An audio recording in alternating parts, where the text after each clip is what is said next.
As Americans, we are taught from an early age to value the study of history as a vital part of our education and our identity as a nation. Study of the American West has been extensive. The number of books published is second only to those written about the Civil War. But within all those volumes, references to African Americans are extremely rare. Today, historians are rediscovering the contributions of African Americans, recognizing their impact as a people, and exploring race relations as they played out in the Wild West. In this 5-part series, Professor Quintard Taylor focuses on African American history in terms of forming communities, combating racism, and changing social and political patterns in the development of the American West. The African American West is presented by the University of Washington's College of Arts and Sciences and the UW Alumni Association. Major funding for this program was provided by Macy's, continuing its long-term commitment to promoting Black history by making this video series available to secondary schools throughout Washington State. Additional funding was provided by the University Bookstore and UW-Medicine. This lecture will explore the urban West, which was home to the vast majority of Blacks in Colorado, California, Utah, Montana, Oregon, and Washington. The campaigns they waged and the troubles they endured helped forge the contemporary African American urban enclaves in all of the major cities of the West. Welcome to the third lecture in this wonderful series, The African American West, 1528 to 2000. I'm Rusty Barceló, Vice President and Vice Provost for Minority Affairs and Diversity at the University of Washington. As many of you know, this series is a story about collaboration. You know, it's because of the work of many individuals and organizations throughout the years that diversity has become a core value here at the University of Washington. Some of that work has taken place right here on campus with its rich legacy of student involvement. Students challenged the university to think differently about issues of representation, access, support, and curriculum, and found that their actions were supported also by many faculty and staff and community who joined them in advocating for change. This activism ultimately culminated in the creation of the Office of Minority Affairs. We owe a great deal to those leaders in our past, whether settlers, activists, or allies, in driving the inclusion of our voices to the larger public debate about diversity and social justice and the role of higher education in the community. I strongly believe, then, that we must build and support a community of scholars whose work focuses on diversity in all of its dimensions: race, ethnicity, class, gender, religion, sexual orientation, nation and nationhood building, disability and age, and so forth, and in all disciplines, and through it take our university and our scholars' research to national prominence. I'm now pleased to introduce our speaker, to welcome our speaker and introduce him. In this series, we've been thrilled to be able to share in the nationally recognized work of Dr. Quintard Taylor. He has dedicated over 30 years to research and teaching in the field of African American history, specializing in African American history in the American West. Originally from Brownsville, Tennessee, Dr. Taylor received his BA degree from St. Augustine College in Raleigh, North Carolina, and his MA and PhD from the University of Minnesota, which makes him very special because I was also at the University of Minnesota. He is the author of numerous publications, including The Forging of a Black Community, A History of Seattle Central District, 1870 through the Civil Rights Era. Dr. Taylor is a former recipient of a Fulbright Hays Fellowship. His work has received several awards and was used as the basis for the public television series South by Northwest. He is also an associate of the American Historical Association, Western History Association, Urban History Association, and the Black Heritage Society of Washington State. He has served in several university capacities throughout his career, including as chair of the Department of History at the University of Oregon, and currently as a Dorothy and Scott Bullitt Professor of American History at the University of Washington. His national and international reputation has attracted many energetic and talented graduate students to the University of Washington, as well as requested his presence in requested his presence in areas throughout the world, areas, striving to learn more about building multicultural communities. And he has been a wonderful colleague, and when we call upon him to work with students, he's always there for us, so he's also an important role model.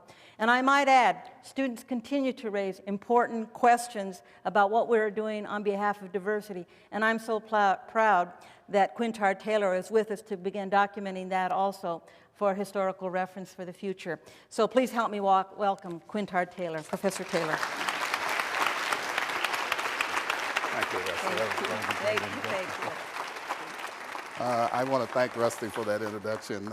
Yes, we have a lot in common, including the University of Minnesota, although, as she often remarks, she was there much later. I'm older. I want to thank all of you for coming to this third lecture. You're the tough ones. You're sticking it out here, and I'm very proud of you. I hope you are learning a great deal. I'm actually enjoying this. I know it's strange sometimes to think that one would enjoy this, but I'm having a lot of fun up here, and so I hope you are too. But I hope we're also engaged in a process of intellectual growth, especially when it comes to African Americans in the West. I want to come back to Rusty for a minute. She has an amazing program, the Office of Minority Affairs, and she has done a wonderful job, and I want to acknowledge that publicly. It's a difficult job. It's almost an impossible job, and very few have done it well. Many of you know my affiliation with Sam Kelly, who was the first vice president for diversity years ago. And I think Rusty is doing the kind of job that Sam Kelly did. Sam opened up the doors, and Rusty is making sure that those doors stay open to a whole host of people of color on this campus. And so thank you, Rusty, for your work. Folks, we want to shift gears. We talked last time about cowboys. We talked about buffalo soldiers. We talked about homesteaders. I want to shift our focus to a discussion of the urban West tonight, and I want to try to talk about its significance, but I will give you a preview. From now on, from this point on, we're going to focus on urban people. Because indeed, to a large extent, as you're going to see in this lecture, the experience of urbanites in Seattle, in Los Angeles, and other cities across the West helped to determine and to shape the contemporary communities, contemporary African-American communities, and contemporary communities in general in which we all live. When we usually talk about African-American history in the West, certainly we do discuss the Buffalo Soldiers, the homesteaders, and the cowboys. And yet I would argue that that focus ignores the lives of tens of thousands of black Westerners who moved to the cities of the region. They, as much as those homesteaders and cowboys and Buffalo Soldiers, face a difficult and challenging and often hostile environment, one that one could call, that I certainly call, the frontier. But in this case, it was the urban frontier. 19th century black urban communities expanded in large cities and small towns. We don't usually think of the contrast between those cities or among those cities, but let me talk for a minute about the kinds of places that African Americans would reside in.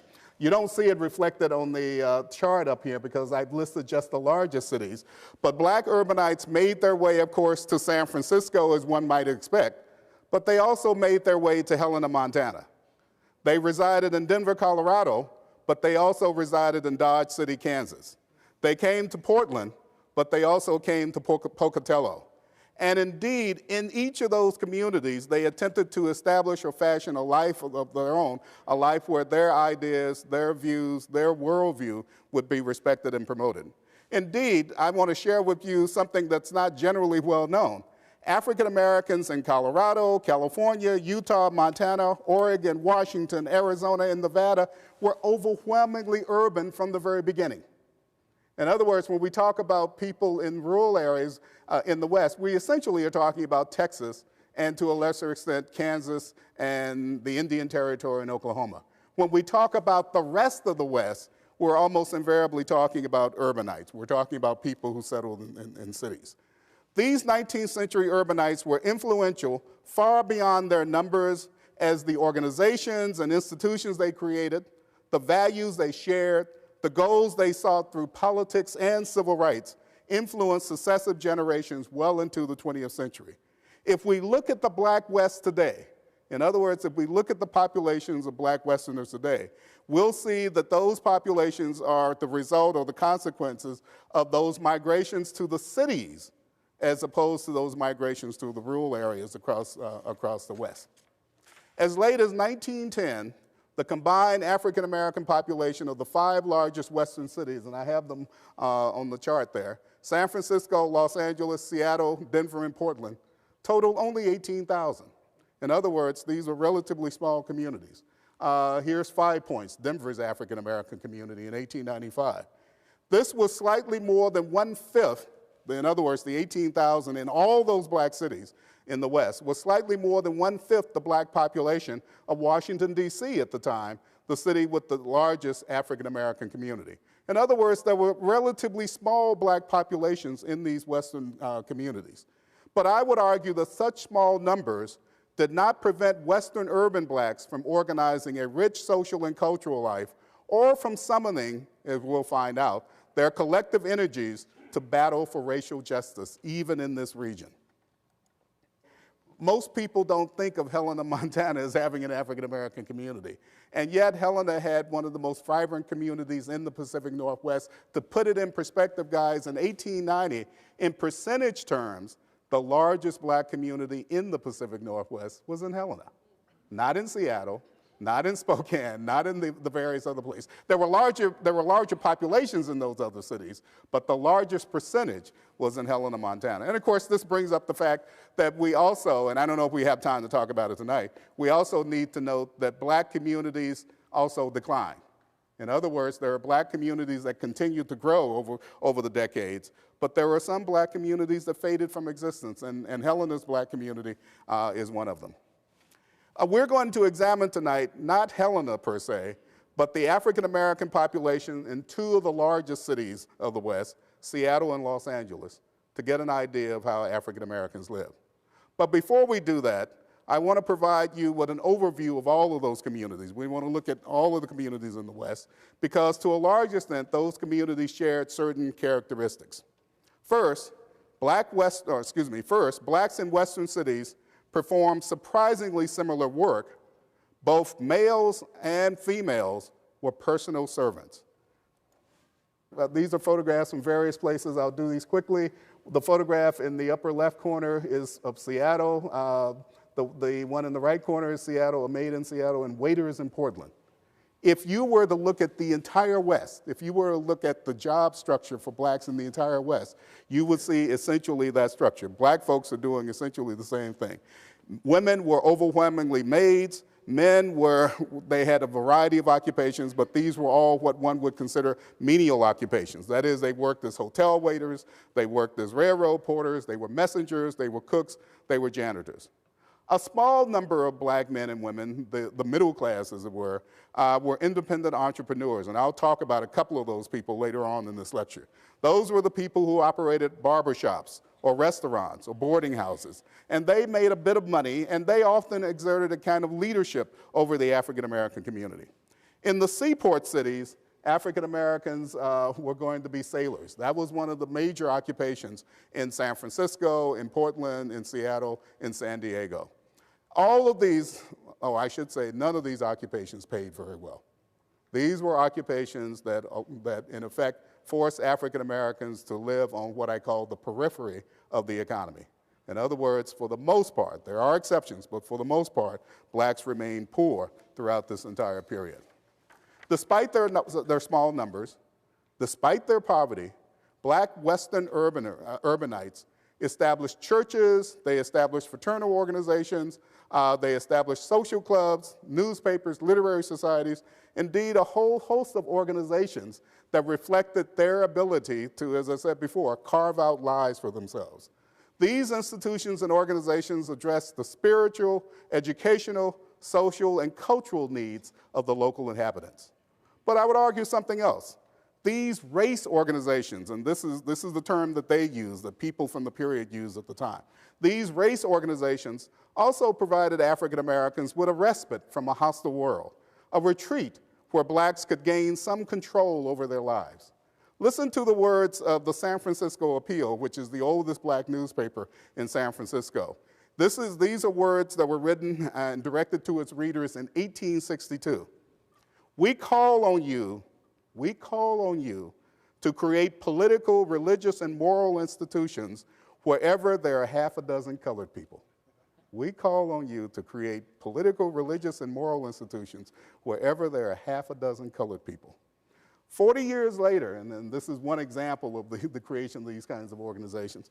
40 years later, in 1907, the Montana Plain Dealer, another black newspaper, in this instance in Helena, Montana, declared, "The greatest hope for the ultimate solution of the problems of our race is our ability to get together. And we are glad that even in this section of the country, meaning Montana, with a scattering of population of our people, that they are abreast in their efforts to solidify their interests." In other words, that black people, even in Helena, Montana, are connecting with the larger struggles that are taking place all around the nation. But just as important as creating these institutions, these organizations within the communities, was the need to link these communities across the state and region. Indeed, I argue that black Western communities, precisely because they were small and isolated, or they sensed that they were relatively small and isolated, needed such organizations even more than their Eastern counterparts.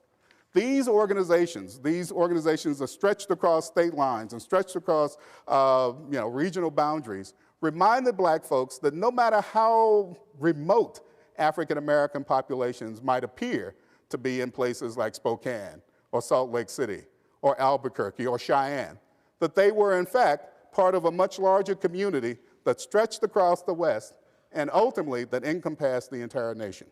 Let me give you an example, and this is a local example. This is the Puget Sound African Methodist Episcopal Church Conference in Seattle in 1900. The Puget Sound Conference stretched from Oregon all the way to Alaska. Yes, there were small AME churches in Alaska. There were small AME churches that belonged to this conference in British Columbia. There were certainly a number of small churches throughout Western Washington, and there were the churches in Oregon. These churches, when I say small, these churches sometimes numbered no more than 50 to 75 members. But they saw themselves as part of a larger network of churches. They saw themselves as a body or a community of faith, and essentially they interacted with each other, and in the process of doing so, people coming down from Alaska, coming down from British Columbia, coming up from Oregon to Seattle to these conferences. In the process of doing so, they kept alive the sense of African American culture and their sense of their, if you will, their part of a much larger black world that existed beyond the Pacific Northwest. Or let me give you another example from a slightly different area of the Pacific Northwest, the Montana Federation of Colored Women's Clubs. This is a meeting in Butte, Montana in 1924. What is amazing to me, at least, is the fact that the colored women's clubs existed in every single state in the West. There was an organization even in Wyoming. There was an organization of colored women's clubs even in Utah, even in Nevada, and on and on and on. In other words, black women, wherever they were, tended to organize. And these weren't simply sewing circles, folks. Let's be very clear on this. These weren't simply black women getting together to talk about the latest social issues. The Black Club, the Black Women's Club that formed in Cheyenne, Wyoming in 1896, formed in direct response to a lynching.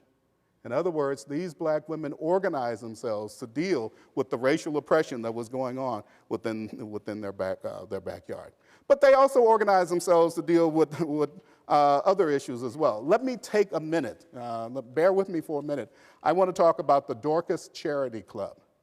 The Dorcas Charity Club is a club that formed in Seattle in the first decade of the 20th century. It was founded by a number of black women, and it was founded for a special need. There were two orphans who had essentially been denied entrance into the state orphanage. And the director of the orphanage came to a number of prominent black women in Seattle and said, "Can you do something?"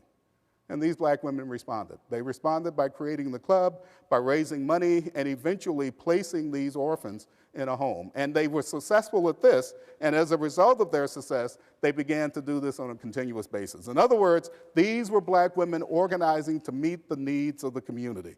Whether it's in Seattle, whether it's in Butte, Montana, whether it's in Yuma, Arizona, they are all about the same thing, trying to create community. And creating community doesn't simply mean people interacting with each other. It means creating, if you will, a helpful and supportive environment in the midst of, in some instances, great hostility. Thirdly, and I want to get to this, I want to talk about this in a minute, but I want you to focus on it as I talk about it. There were protest organizations that were created by black Western urbanites. These protest organizations often strengthen the bonds of community. Protest organizations, as you'll see as I talk about these images in a minute, protest organizations were necessary even in the West. In other words, there was racial violence even in the West. We think about racial violence as a Southern phenomenon. We think about the fact that there were lynchings in the South. We think about the fact that there were burnings of blacks in the South. These are two incidents that happened, in one case on the right, literally the Tulsa race riot of 1921, where an entire black community was destroyed. I won't get into the detail now. We can talk about this a little bit more in the question and answer session. But it was a situation where, for the first time, there was, not for the first time that there was a race riot, there had been race riots before, but it seemed for the first time there was state involvement in the race riot, and there were new and, if you will, more dangerous technology that was going to be brought to bear. For instance, machine guns were going to be used against the African Americans in their communities, and strangely, bombs were going to be dropped from planes onto the community in Tulsa. This was a conscious attempt to destroy the Tulsa community. There were a number of blacks who died. We don't know, even to this day, how many people died, but we do know that a community was destroyed, and it would take years for that community to come back. Let me talk about the image on the left. And again, it's very, very powerful. I apologize if it's disturbing, but I think you need to see it. This is an incident. This was the so-called Omaha courthouse lynching and riot in 1919. This man was burned alive. He was accused of rape. Whether he was innocent or guilty is not the point, and we don't know. We really don't know. But we know that a mob became incensed at the fact that he was in the jail and he had not been brought to trial, and they literally destroyed the courthouse in Omaha to get at this guy. They literally destroyed a building that had been paid by their own taxes to kill this guy. Again, I won't get into the gory details. I want to spare you that. But I think what is so depressing about this is that more people saw or witnessed this lynching than any other in recorded history. At least 8,000 people witnessed this lynching. This is Omaha, Nebraska. This is not the Deep South. This is, let me emphasize this is not the Deep South. In other words, racial violence could rain down on black people even in the West. Now, in some areas of the West, there's a little bit more ambiguity. As one historian said in San Francisco, black folks always lived with not knowing whether or not there was going to be anti-black prejudice and anti-black violence. In some instances, they didn't encounter very much. In other instances, they did. And so blacks in San Francisco were always unsure.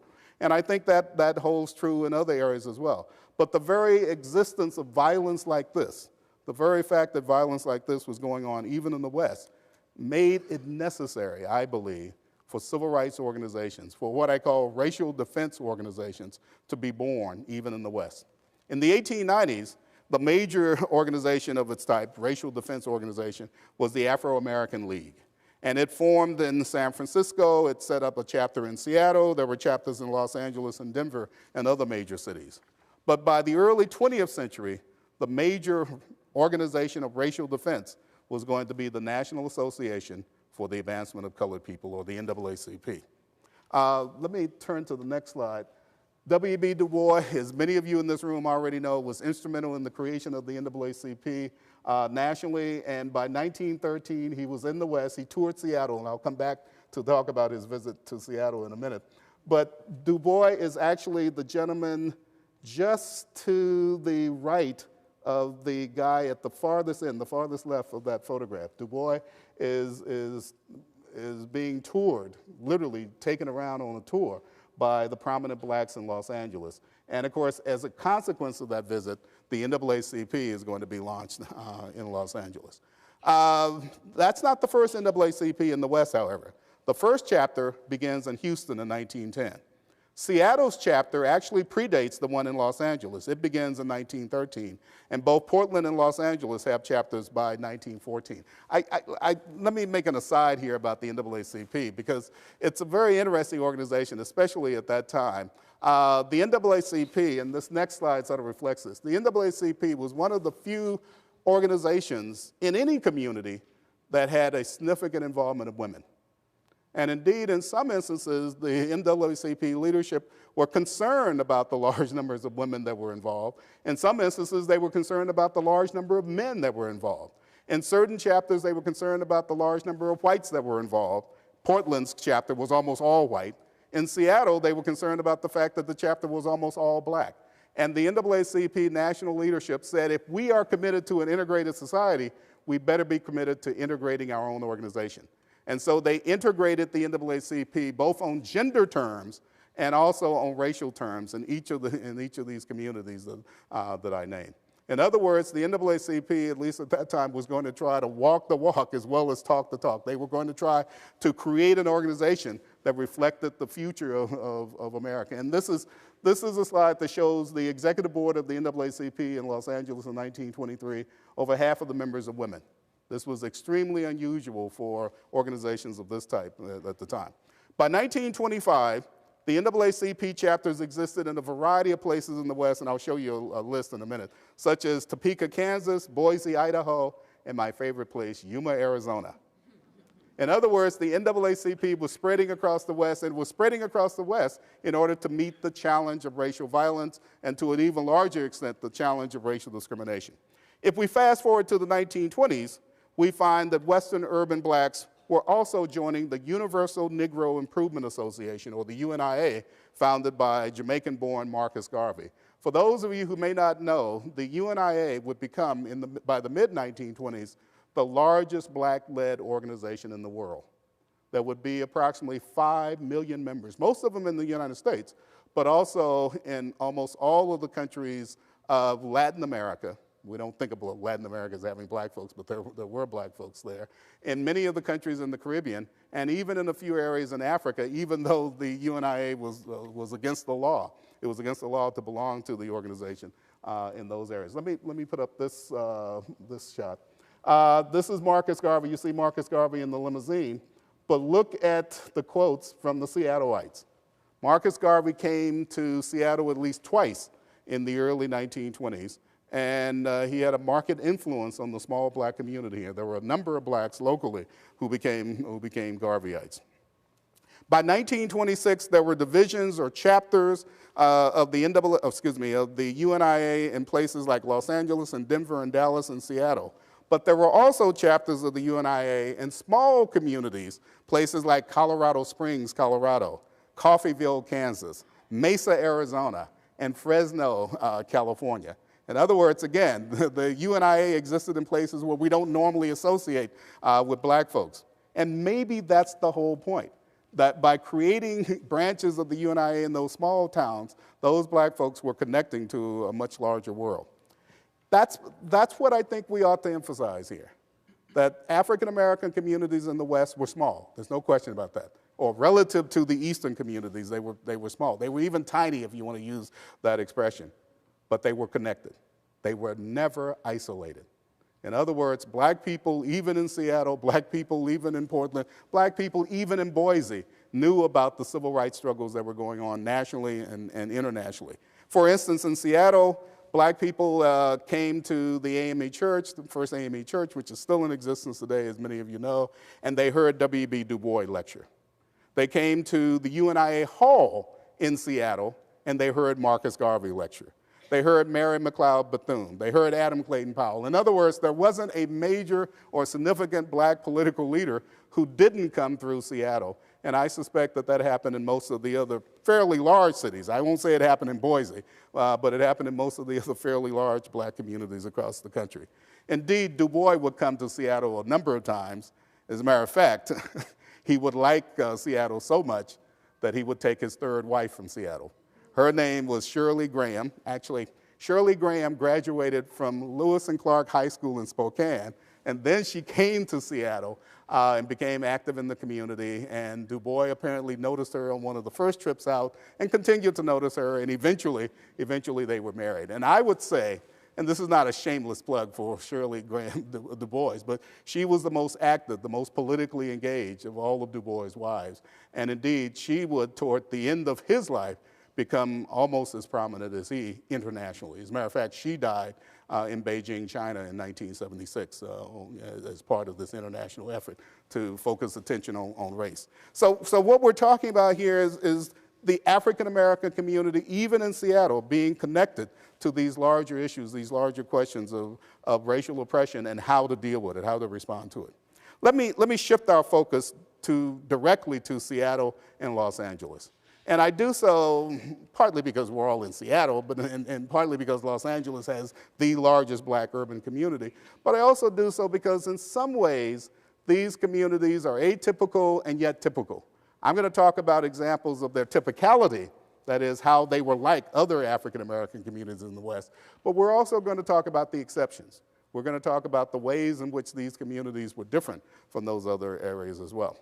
Let me go back to 1913, the 1913 tour of DuBois. Remember we said he toured the West Coast. He was in Los Angeles. He was in San Francisco. He started chapters of the NAACP there. He also came to the Pacific Northwest. And he was especially, as you can see from this quote, he was especially, how will I say this, smitten by Seattle. He was impressed by what he saw in Seattle in terms of the political question. I won't read the entire quote here, but look toward the end. It says, why are these black folks different out here? And it goes, above all, they are part of the greater group, and they know it. Notice those words, greater, they are part of the greater group and they know. In other words, even though they're a small community in Seattle, they are connected. They sense that they are connected to the larger, the national and even international African-American community. But he also says something else. They want them to come. That is, they want other African-Americans to come and define freedom as they have. They want other African-Americans to come to Seattle and find freedom as they have. We want to interrogate that notion of freedom for a minute. How accurate was it? Was Seattle the promised land? And I'm not going to answer that question, but I'm going to let you hear the information that we present, and you'll have to make a determination in your own mind as to whether or not Seattle would become that promised land and whether it represented a really different course of history for African Americans. But let's talk about that history. Let me put this chart up. This is the growth of Seattle's black population. I want you to watch this as I work my way through the early years of Seattle's black community. And I do so with some trepidation because Esther Hall Mumford is sitting somewhere in the audience, and she is the expert on this period. And so I may defer to her on all the questions about this period. But let me begin. Seattle's 19th century black population grew from a single resident, Manuel Lopes, the first barber. And notice I said the first barber, not the first black barber, who arrived in Seattle in 1858. In other words, when he arrived, he was the only barber in town. By 1900, there were 406 African Americans in the city. By that time, these black pioneers had established or founded the institutions, many of which would continue to function in the city right to this day. For example, Jones Street AME Church is now the first AME church. Jones Street was founded in 1886. It was founded before Washington became a state. Mount Zion Baptist Church was founded in 1894. And Mount Zion, of course, is still mightily in existence. It is both of these churches are two of the leading churches in the community. African Americans also created businesses and civil rights organizations in Seattle. They laid the foundation for community institutions which would shape Seattle right to this day. Yet these newcomers entered a rapidly growing city. And I think we need to keep this in mind because when we talk about Seattle, we have to talk about a city that was changing dramatically from, let's say, 1865 to 1885 to 1905. For example, to give you the sense of the population, Seattle had only 3,000 residents in 1880. Seattle had only 3,000 residents in 1880. By 1910, 30 years later, not a very long time in terms of the history of a city, by 1910, it had almost 250,000 people. In other words, people were rushing in, people were coming in, and I would suggest as they came in, some of the frontier attitudes on race were going to be challenged. In other words, there were racial restrictions that were increasingly going to be set up. But we'll get into that in a minute. For one brief moment, though, it seemed the blacks had found a political promised land. Let me give you some examples. In the 1860s and 1870s and even into the 1880s, blacks encountered very, very few restrictions when they came to Seattle.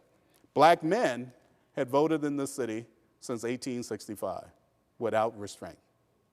And folks, it's very difficult to say that. I mean, there are only a handful of places in all of North America where black men were voting in 1865 without restraint. Black women gained the right to vote in 1883. It was taken away a little bit later on because it was taken away from all women by a Supreme Court decision. But nonetheless, suffrage rights were going to be far more advanced for women in the West, and particularly in Washington than elsewhere in the country. Unlike the South, African American men, women, and children could sit on juries. That sounds like a small point, but it was a huge point. It was a huge consideration for many of those people who made their way out. And in the frontier city of the late 19th century, that is before Seattle became a big city, in that small frontier city, which hugged the hills around Alaska Way, black people could live in any area of the town they chose to. Black people could live in any area of the town that they chose to. And indeed, if you look at the census records and you look at the population distribution, blacks were all over Seattle. They were literally all over Seattle. Black businesses were also spread all over Seattle. We would eventually come to a point where we would think about the ghettoization of businesses. In other words, most black businesses would be in a black business district in the middle of the black community. In the 1860s, 1870s, 1880s, even into the 1890s, we see black businesses being established next to or interspersed among the white businesses all over the city. For instance, the largest black business in the city in the 1870s was Monet's, I love this term, Monet's Oyster Saloon. Okay, he sold a lot of other things, so he was a restaurateur. But what was interesting about Monet's Oyster Saloon was that it was literally across the street from Yesler's Sawmill, which was the largest business in the city. And on and on and on. In other words, black businesses were located throughout the city because their clientele was located throughout the city. In other words, black businesses served the entire city, not just an African American community. William Gross was part of this legacy. William Gross, of course, arrived in 1860. He was from Washington, D.C. He became a leading restaurateur. You probably know the story of William Gross. What you probably don't know is that he established Our House, which became technically the first hotel in the city of Seattle. He also was responsible for helping a whole host of new immigrants, white, black, even Asian, to acculturate themselves to the city, and you'll see an example of this in a minute. Gross was part of that pioneer group, a pioneer group that had far more, if you will, liberty, far more freedom than would be the case in the 1910s and the 20s and the 1930s and beyond. As a matter of fact, let me go to this next image. Robert Moran, and many of you will probably not be familiar with Robert Moran. He was the, how will I say this? He was the Bill Gates of his era. He was the guy who essentially established the major shipbuilding facilities in Seattle in the 1890s. But long before he did, he came, as you see from this overhead, he's telling his story, he came almost penniless to Seattle, and one of the first people that helped him, well, indeed, the first person that gave him a meal was Bill Gross. The first person who gave him a meal was Bill Gross. Washington territory was different, Seattle was different. It seemed to a lot of folks that Seattle really was the promised land. It seemed to a lot of folks that Seattle was a place where one could be respected for his or her ability, and not condemned because of the color of their skin. Unlike California or Oregon or Montana or Idaho and all the southern states, Washington territory had absolutely no laws mandating segregation of any type. There were no laws, for instance, that mandated school segregation. And notice I said not just the southern states, but all the neighboring states, all of the states surrounding Washington had laws mandating school segregation. This is not just a southern phenomenon. It is a phenomenon that extends all across the country, and Washington was the exception at that time. In 1889, William Owen Bush, the son of George Bush, who was part of the first state legislature, and I think I may have made this point earlier. William Owen Bush introduced the first civil rights bill in the history of the state.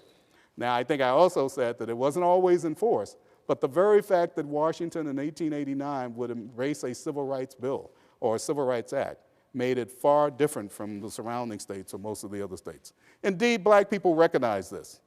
The first blacks who came, particularly in the 1870s and 1880s and into the 1890s, talked about Seattle being different.